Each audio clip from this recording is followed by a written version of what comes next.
आने वाली 22 जनवरी को राम मंदिर में रामलला स्थापित किए जाएंगे। ऐसे में देश भर के नेताओं और साधु संतों को इसका न्योता भेजा जा रहा है। कांग्रेस को भी इसका न्योता भेजा गया, लेकिन कांग्रेस ने इस निमंत्रण को अस्वीकार कर दिया और वहां जाने से मना कर दिया। अब भाई बीजेपी तो पहले ही साबित करने पे तुली हुई थी। अब राम मंदिर का न्योता ठुकराने के बाद बीजेपी कांग्रेस पे आक्रामक हो चुकी है। नमस्कार, स्वागत है आपका टी न्यूज में। मैं हूं आपके साथ तृप्ति श्रीवास्तव। राम मंदिर और सियासत, अब इसको अलग करके नहीं देखा जा सकता, क्योंकि 2024 के लोकसभा चुनाव है। सभी सियासत दल अपनी अपनी जमीन तैयार करने में लग गए हैं और कांग्रेस भी ऐसा ही करने में लगी हुई है, क्योंकि इससे पहले कांग्रेस के पास अब कोई रास्ता नहीं बचा है। क्यों? इसलिए क्योंकि कांग्रेस ने इससे पहले भी सॉफ्ट हिंदुत्व का कार्ड खेला था और सॉफ्ट हिंदुत्व के इस कार्ड ने कांग्रेस से मध्य प्रदेश, छत्तीसगढ़ और राजस्थान तीनों राज्य छीन लिए थे। तो अब कांग्रेस के पास कोई रास्ता ही नहीं बचता है कि वह राम मंदिर के शरण में न जाए। हालांकि कांग्रेस के खुद के नेता इस बात के विरोध में है कि शीर्ष नेतृत्व ने इसको ठुकराया। अब कांग्रेस बीच मझधार में फंसी है। राम का नाम लेती है तो हारती है और राम का नाम नहीं लेती है तो हारती है। यानी राम मंदिर में नहीं जाती तो हिंदू खिलाफ, राम मंदिर में जाती है तो मुस्लिम वोट नहीं मिलेगा। और कर्नाटक और तेलंगाना की जीत ने कहीं न कहीं कांग्रेस को यह सोचने पे मजबूर कर दिया है कि उसे सॉफ्ट हिंदुत्व से किनारा करना ही पड़ेगा। अब ऐसे में सवाल यह उठता है कि 2024 की राजनीति में कांग्रेस के पास मुद्दा क्या है?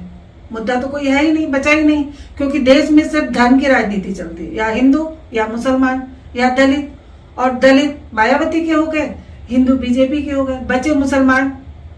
या मुसलमान अगर नाराज हो जाएंगे तो कांग्रेस की तो एक भी सीट निकलनी मुश्किल हो जाएगी। कांग्रेस ऐसे मझधार में फंस चुकी है, इधर जाती है तो डूबती है, उधर जाती है तो डूबती है। कांग्रेस के पास अब कोई रास्ता नहीं है। हालांकि कांग्रेस के खुद के नेता नेतृत्व से नाराज हैं। उनका कहना है कि राम तो सबके हैं, यदि न्योता मिला है तो जाना चाहिए, क्योंकि यही वक्त है जनता को दिखाने का कि हम सबके साथ हैं। सभी धर्म और सभी जाति के साथ कांग्रेस खड़ी है। हालांकि कांग्रेस के खुद के नेताओं का यह मानना है कि यदि कांग्रेस को बुलावा आया है तो कांग्रेस को जाना ही चाहिए। आपको बता दें कि कांग्रेस के बड़े नेता हैं आचार्य प्रमोद कृष्णन। उन्होंने साफ साफ इस बात का विरोध किया। उन्होंने कहा है कि कुछ लोगों के बहकावे में आकर केंद्रीय नेतृत्व यह काम गलत कर रही है। उसे यदि राम मंदिर में बुलाया गया है तो उसे जाना चाहिए, क्योंकि राम किसी बीजेपी या आरएसएस या भगवा के नहीं, राम तो सबके हैं। कहीं ना कहीं देश की जनता का भी यही मानना है कि यदि निमंत्रण मिला था तो ठुकराना नहीं चाहिए था।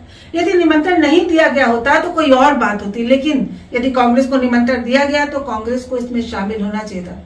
कई बार ऐसे मौके आए हैं जब कांग्रेस ने अपने गलत निर्णय की वजह से कई सीटें गंवा दी हैं और उसको हार का मुंह देखना पड़ा है।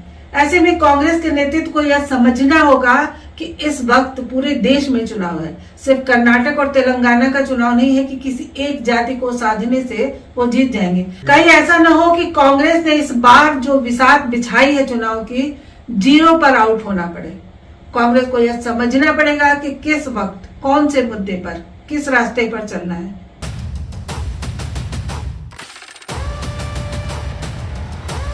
अयोध्या में नए राम मंदिर में रामलला की मूर्ति का प्राण प्रतिष्ठा समारोह अब चर्चा में है। 22 जनवरी को यह कार्यक्रम है और सामने ही देश की लोकसभा चुनाव भी है। लिहाजा अभी से राजनीतिक दलों के बीच सियासत की पिच तैयार की जाने लगी है। बुधवार को जैसे ही कांग्रेस ने राम जन्मभूमि तीर्थ क्षेत्र ट्रस्ट का न्योता ठुकराया है, बीजेपी आक्रामक मोड में आ चुकी है। देश भर से बीजेपी नेताओं की प्रतिक्रियाएं अब सामने आ रही हैं। ये नेहरू की कांग्रेस है, ये गांधी की कांग्रेस नहीं है। विश्व हिंदू परिषद ने कौन सा ठेका ले लिया धर्म का? उनका क्या अधिकार है इस राम मंदिर पर? ये कांग्रेस पार्टी आजादी से लेके अब तक हिंदू विरोधी रहा। ऐसे में कांग्रेस को हिंदू विरोधी साबित करने की होड़ मच गई है। हालांकि सच भी यही है कि 90 के दशक में कांग्रेस ने अपने घोषणा पत्र में कानूनी तरीके या बातचीत के जरिए राम मंदिर निर्माण के लिए हामी भरी थी। इस लिहाज से तो कांग्रेस को प्राण प्रतिष्ठा समारोह में जाना चाहिए था, लेकिन अब दाव यह बता रहा है कि कांग्रेस सॉफ्ट हिंदुत्व से किनारा कर रही है। दरअसल कांग्रेस के पास अब कोई और रास्ता भी नहीं बचा है। हाल ही में जिन राज्यों में विधानसभा चुनाव में उसने सॉफ्ट हिंदुत्व का कार्ड खेला, इस दांव के जरिए उसे सफलता नहीं मिली। मध्य प्रदेश, राजस्थान और छत्तीसगढ़ तीनों राज्यों में हार का सामना करना पड़ा, जबकि दक्षिण के राज्यों में पहले कर्नाटक और फिर तेलंगाना की जबरदस्त जीत ने यह साबित कर दिया कि उसे हिंदुत्व से किनारा लगाना पड़ेगा। दोनों राज्यों में एंटी सनातन और एंटी बिहार का मसला खूब चर्चा में रहा। अयोध्या को लेकर अब यह बात निकलकर सामने आ गई। इस एक फैसले से पार्टी को केरल में झटका लग सकता है, चुनाव में नुकसान उठाना पड़ेगा। कर्नाटक, तेलंगाना जैसे राज्यों में सीटें कम हो जाएंगी और कांग्रेस को अच्छे प्रदर्शन की उम्मीद है। उत्तरी, पश्चिमी और अन्य मध्य राज्यों में पार्टी को कोई खास फायदा नहीं होगा, जहां बीजेपी और कांग्रेस के बीच सीधी लड़ाई है। फिलहाल सारे प्रयोग के बाद कांग्रेस अब सॉफ्ट हिंदुत्व से किनारा करने लगी। राज्य इकाइयों में स्थानीय स्तर पर अभी भी नेता राम और राम मंदिर सॉफ्ट हिंदुत्व में भरोसा रख रहे हैं। जब कांग्रेस हाईकमान ने अयोध्या जाने से इनकार कर दिया तो गुजरात से लेकर यूपी, हिमाचल प्रदेश के नेताओं की प्रतिक्रिया ने हर किसी का ध्यान आकर्षित किया। गुजरात कांग्रेस के मीडिया विभाग के सह संयोजक और प्रवक्ता हेमांग रावल कहते हैं, मुझे गर्व है कि मैं धर्म, कर्म, वचन से हिंदू ब्राह्मण हूँ। दुनिया में श्री राम के नाम से बड़ा कोई नाम नहीं। राम मंदिर निर्माण के गौरवशाली क्षण पर अगर मुझे निमंत्रण मिलता तो मैं जरूर जाता। मैं जल्द ही रामचंद्र के दर्शन करने जाऊंगा। जय श्री राम। वहीं यूपी में कांग्रेस के नेता आचार्य प्रमोद कृष्णन कहते हैं, राम मंदिर और भगवान राम तो सबके हैं। राम मंदिर को बीजेपी, आरएसएस, बीएचपी और बजरंग दल का मान लेना दुर्भाग्यपूर्ण है। मुझे पूरा भरोसा है कि कांग्रेस हिंदू विरोधी पार्टी नहीं है और ना ही राम विरोधी है। कुछ लोग हैं जो इस तरह का फैसला करवाने में भूमिका अदा कर रहे हैं और मेरा दिल भी टूटा है। इस फैसले से करोड़ों कांग्रेसी कार्यकर्ताओं का दिल टूटा है, उन कार्यकर्ताओं और नेताओं का कि जिनकी आस्था में राम भगवान है। इसी के साथ कांग्रेस नेता कमलनाथ भी मध्य प्रदेश में चुनावी साल में राम में नजर आए। हालांकि हाई कमान से एनओसी नहीं मिली, लेकिन अयोध्या जाने के लिए यूपी की कांग्रेस की टीम तैयार है। उन्होंने कहा है कि वो मकर संक्रांति पर अयोध्या जाएंगे और रामलला के दर्शन करेंगे। उनके साथ यूपी कांग्रेस के नेता भी अयोध्या पहुंचेंगे। राम ने नया नारा भी दिया है, सबके राम चलो अयोध्या धाम। पोस्टर में उन्होंने सोनिया गांधी, मल्लिकार्जुन खड़गे, राहुल गांधी, प्रियंका गांधी और प्रदेश प्रभारी अविनाश पांडे की तस्वीर लगाई है।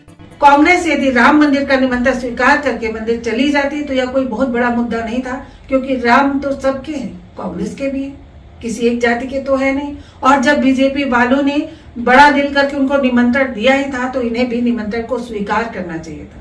हालांकि आपको बता दें कि यूपी के प्रदेश अध्यक्ष अजय राय ने कहा है कि हम जरूर जाएंगे, लेकिन बाद में जाएंगे, सरयू में भी नहाएंगे और रामलला के दर्शन भी करेंगे। दरअसल बाद में कुछ भी नहीं होता। कांग्रेस को एक बार फिर बीजेपी से यह सीखना पड़ेगा कि कौन से बड़े मुद्दों को पहले हल करना है और किस मुद्दे को बाद में। जब जाना है तब नहीं जाना है और जब नहीं जाना है तब चले जाना है। तो कांग्रेस को कहीं ऐसा न हो कि देश से ही चले जाना है।